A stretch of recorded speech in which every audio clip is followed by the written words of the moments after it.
Picture Britain in the 1960s. The country is alive with ambition, creativity, and an almost reckless desire to push boundaries in every direction. On the roads, in the factories, and on the racing circuits of Europe, British engineers were doing something truly extraordinary. They were building cars that could shatter the 100 miles per hour barrier and make the rest of the world sit up and take notice. This was not the age of driver aids, computer-assisted handling, or turbocharged technology. This was raw mechanical brilliance. Lightweight bodies, hand-built engines, and daring aerodynamic thinking all came together to produce machines that were nothing short of breathtaking for their era. Today, we are counting down 10 British cars from the 1960s that genuinely cracked 100 miles per hour, and as we reach the top of this list, you will understand why one particular machine left the entire motoring world absolutely speechless. Before we dive in, if you love classic British motoring history, make sure you hit that like button and subscribe to Britain Rewind. Now let us begin. Number 10, Sunbeam Alpine Series 4. 100 miles per hour. We open our countdown in 1963 with a car that gave everyday British drivers their first genuine taste of open-top performance. The Sunbeam Alpine Series 4 was a stylish, two-seat roadster that arrived wearing American-influenced fins and a surprisingly serious mechanical package underneath that pretty bodywork. Powered by a 1.6-litre four-cylinder engine producing around 82 brake horsepower, the Alpine was not an outright fire breather, but its lightweight construction and slippery shape allowed it to nudge just past the 100 miles per hour mark in the right conditions. Roots Group had designed it with both style and substance in mind, and British buyers responded with genuine enthusiasm. The Alpine became a symbol of attainable sporting motoring in Britain during the early 60s, and it earned a solid reputation for reliability alongside its headline speed figure. A proper gentleman's sports car in the truest sense. Number 9, Triumph TR4. 110 miles per hour. The Triumph TR4 arrived in 1961 as a significant step forward for the long-running TR sports car lineage, and it brought with it a sense of muscular confidence that earlier models had only hinted at.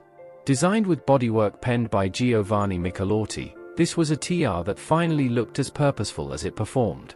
Under the bonnet sat a 2.1-litre four-cylinder unit generating 100 brake horsepower, giving the TR4 enough grunt to hit 110 miles per hour with genuine conviction.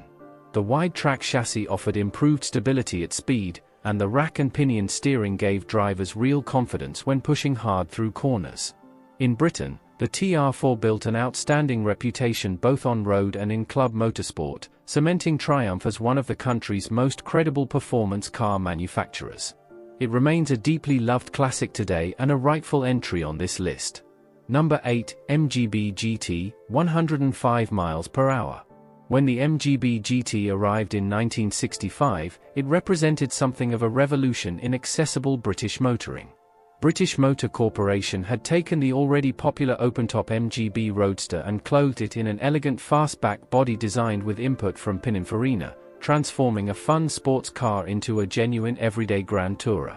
The 1.8-litre B-Series engine produced 95 brake horsepower, and the closed body actually helped the GT slip through the air with greater efficiency than its open-top sibling, allowing a genuine 105 miles per hour top speed. The added rigidity of the steel roof made the whole car feel more planted and composed at motorway pace. The MGB GT became one of the most popular cars on British roads throughout the 60s and beyond, offering performance, practicality, and unmistakable style at a price ordinary working people could genuinely consider. Its legacy in British motoring culture is enormous. Number 7, Jaguar 3.8 S-Type. 120 miles per hour. By the mid-60s, Jaguar was producing saloon cars that genuinely embarrassed dedicated sports machines from other manufacturers, and the 3.8 S-Type was one of the finest examples of that engineering confidence. Launched in 1963, it occupied a sophisticated middle ground between the popular Mark II saloon and the larger Mark X limousine. The twin-cam 3.8-litre straight-six engine, a development of the famous XK unit, pushed out 220 brake horsepower and propelled this refined four-door saloon to a genuine 120 miles per hour.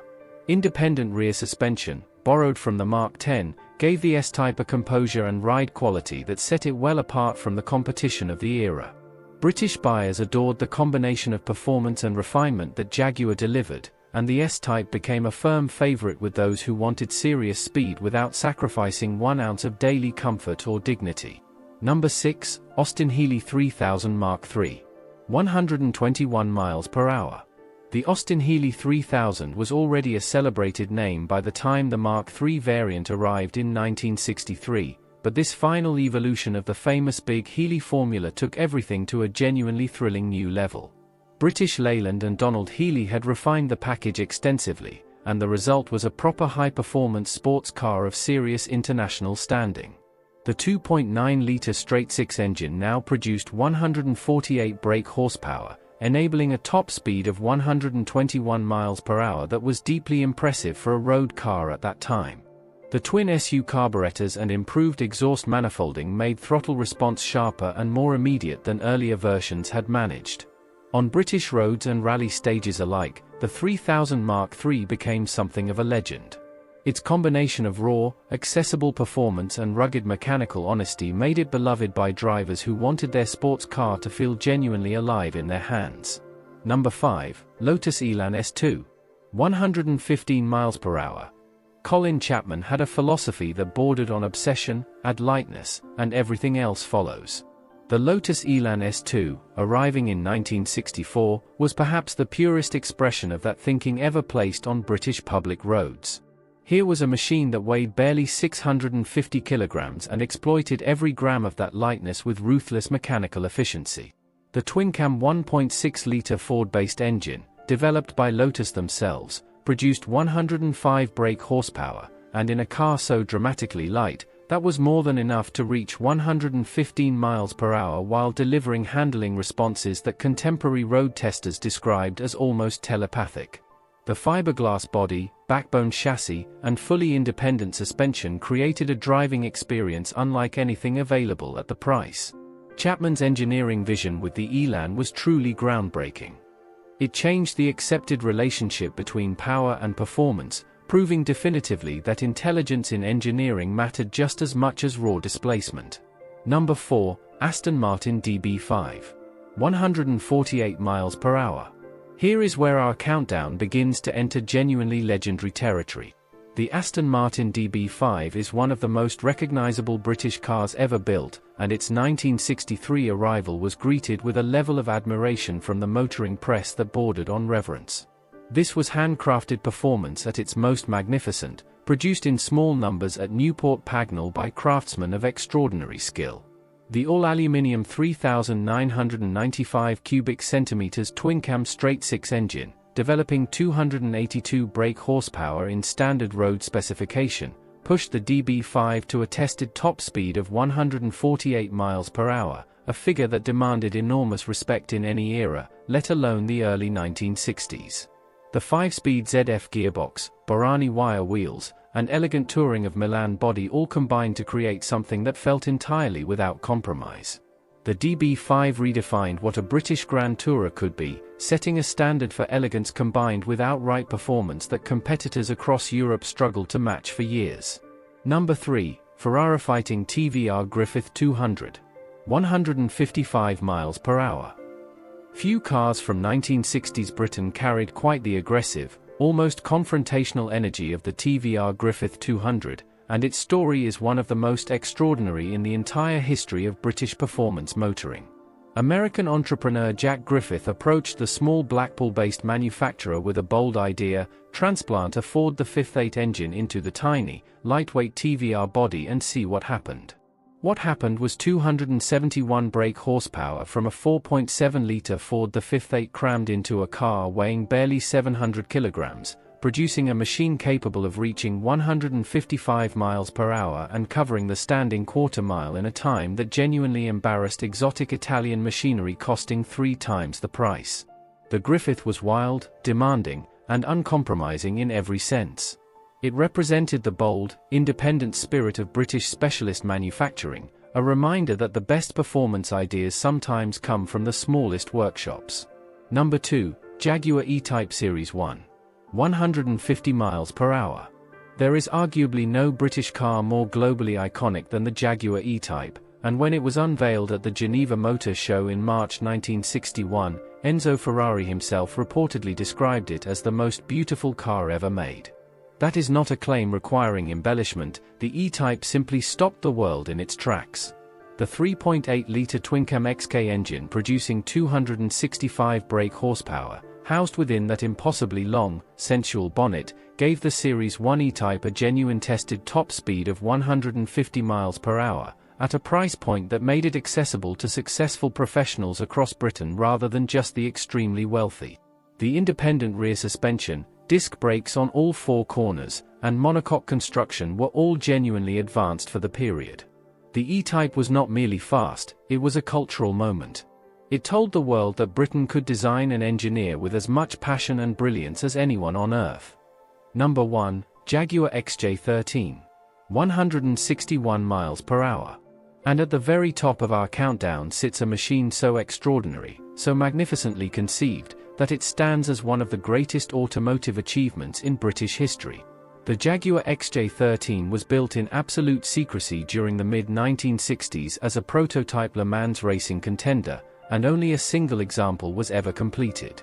One car, one vision. Absolutely unlimited ambition. The mid-mounted 5.0-liter V12 engine, Jaguar's first V12 development, generated an estimated 502 brake horsepower, and during high-speed testing at Myra Proving Ground, the XJ13 was recorded at a staggering 161 miles per hour, in a prototype built by a British manufacturer in 1966. It never raced. Internal company politics and changing priorities at British Leyland prevented the XJ13 from ever reaching Le Mans. But its legacy as proof of what British engineering ambition could achieve at its absolute, unrestrained finest has never dimmed. The XJ13 is wild, magnificent, and utterly irreplaceable. What these 10 extraordinary machines tell us is something profound about Britain in the 1960s. This was a nation that refused to accept limitation, a country where engineers, designers, and manufacturers of every scale were driven by an almost defiant ambition to create vehicles that could hold their own against anything produced anywhere in the world. From the attainable charm of the Sunbeam Alpine to the solitary, breathtaking genius of the Jaguar XJ13, every car on this list represents a chapter in a story of remarkable national ingenuity. These were not vehicles born from vast corporate investment alone. Many were the product of passionate individuals who believed that a great idea, executed with skill and commitment, could outrun almost anything. The 1960s gave British motoring its golden era, and these 10 cars are among the finest evidence that era ever produced. Now we want to hear from you. Which of these legends is your favorite, and which one do you think deserves even more recognition? Drop your thoughts in the comments below. If you enjoyed this video, please give it a like, it genuinely helps the channel grow. And if you have not already, subscribe to Britain Rewind, because we have many more classic British motoring stories coming very soon. You will not want to miss what is next.